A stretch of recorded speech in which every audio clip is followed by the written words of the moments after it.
धन्यकार जी महापुरुषों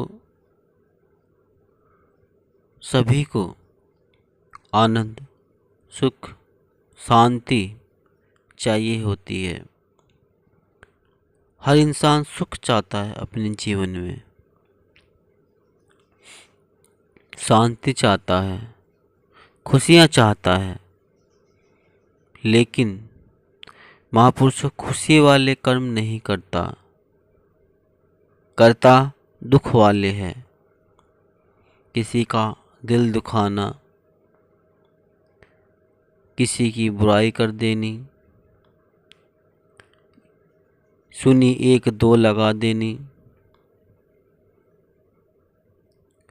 उसके एक को दूसरे के प्रति भड़का देना, फिर उसको दुख होता है। हम क्या करते हैं?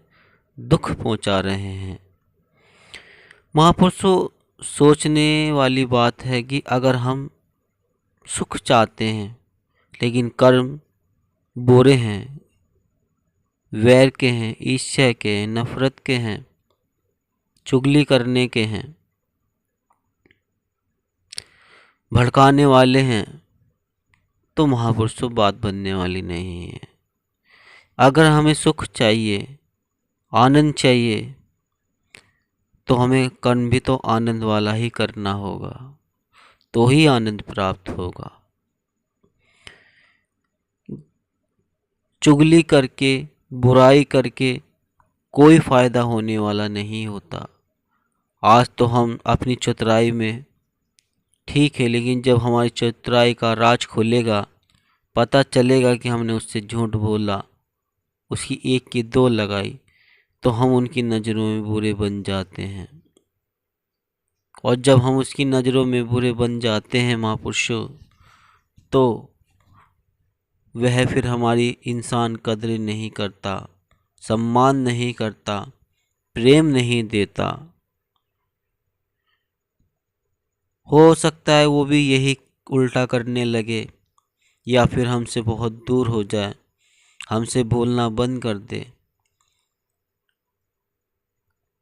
क्या पता फिर वो हमें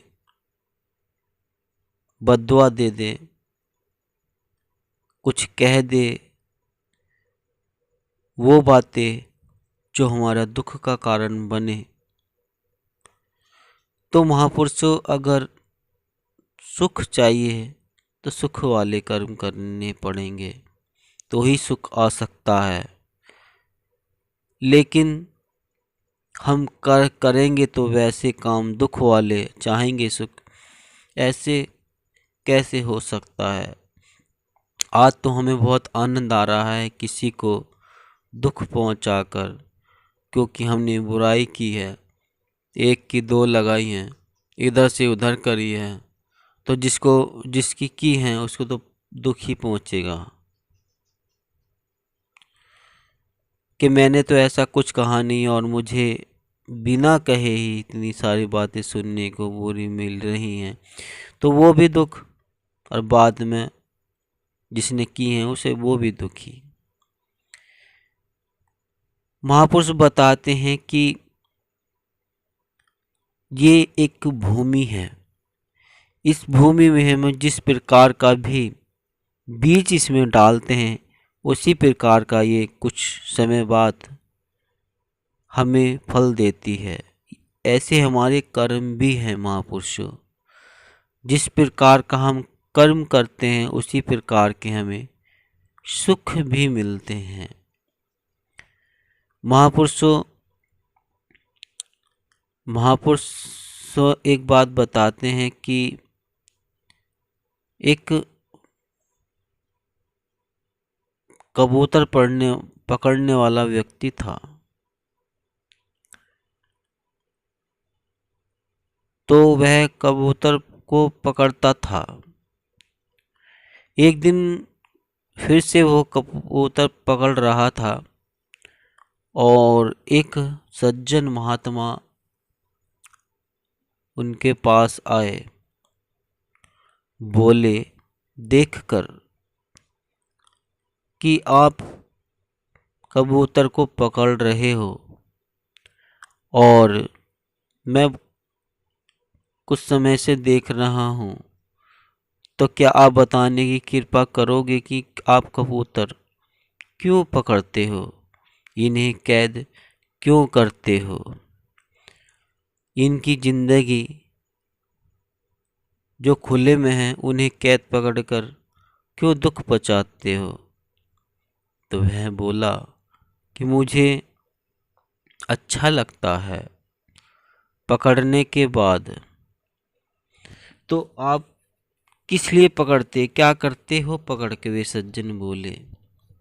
तो वह मानव बोलता है कि मैं इन्हें घर ले जाता हूँ, घर ले जाने के बाद एक पिंजरे में इन्हें बंद कर देता हूँ। उसमें एक बिल्ली होती है। जब बिल्ली होती है तो मैं बंद करने से पहले कबूतर को उनके पंख काट देता हूँ और फिर उस पिंजरे में छोड़ता हूँ। तो जो बिल्ली है इसके पीछे पिच करती है और कबूतर ये भागता है, इधर उधर होता है, क्योंकि उड़ तो सकता नहीं, क्योंकि इसके पंख नहीं हैं। और जब मैं इन कमरों में इन्हें बंद करता हूँ तो बिल्ली इनके पीछे पीछे और कबूतर आगे आगे। मुझे देखकर ये बहुत आनंद आता है, और जब कबूतर भागते भागते थक जाता है तो बिल्ली इसको खा जाती है। इसमें मुझे बहुत आनंद प्रीत होता है। तो महापुरुषों, ऐसा ही संसार है, क्योंकि इन्हें दुख पहुंचाने में आनंद बहुत मिलता है। दूसरों को दुख देखकर बहुत अच्छा लगता है। तो महापुरुषों, सज्जन सुनकर बहुत ही गंभीरता हुए और बोले, क्या आप मुझे ये कबूतर दोगे? मैं आपको इसके पैसे दूंगा। ना ठीक है, मेरा एक कबूतर इतने का है। तो उन महापुरुषों ने पैसे दिए और कबूतर ले लिया, और उस महात्मा ने उस कबूतर को आज़ाद कर दिया, यानी कि छोड़ दिया, उड़ा दिया। तो वह मानव बोला, अरे आपने ऐसा क्यों किया? आपने मुझे पैसे भी दिए और फिर इसको छोड़ भी दिया, आज़ाद कर दिया। तो वह सज्जन महात्मा कहते हैं कि जैसे तुम्हें इस तरह इन्हें पकड़ कर के पंख काट कर जब ये बल्ली खाती तुम्हें आनंद आता है, इन्हें छोड़कर आज़ाद कर कर तो मुझे आनंद आता है। तो इंसान का वास्तविक है कि वो आनंद किस उसमें ले रहा, दुख पहुंचा करके या सुख पहुंचा करके। तो महापुरुषों, हम कर्म अगर करें तो अगर आनंद ले तो सुख पहुंचा करके ले। दुख पहुंचा करके आनंद कुछ समय का है, लेकिन अगर हम सुख पहुंचा करके आनंद लेते हैं तो वो स्थायी है, अच्छा है, प्रभु की कामना है इसमें। तो महापुरुषों, सब अच्छा लगा तो वीडियो को लाइक कर दीजिए, चैनल को सब्सक्राइब कर दीजिए, बेल आइकन प्रेस कर दीजिए। दास मनीष, फिर मिलता हूँ अगली वीडियो, तब तक के लिए धन्यवाद।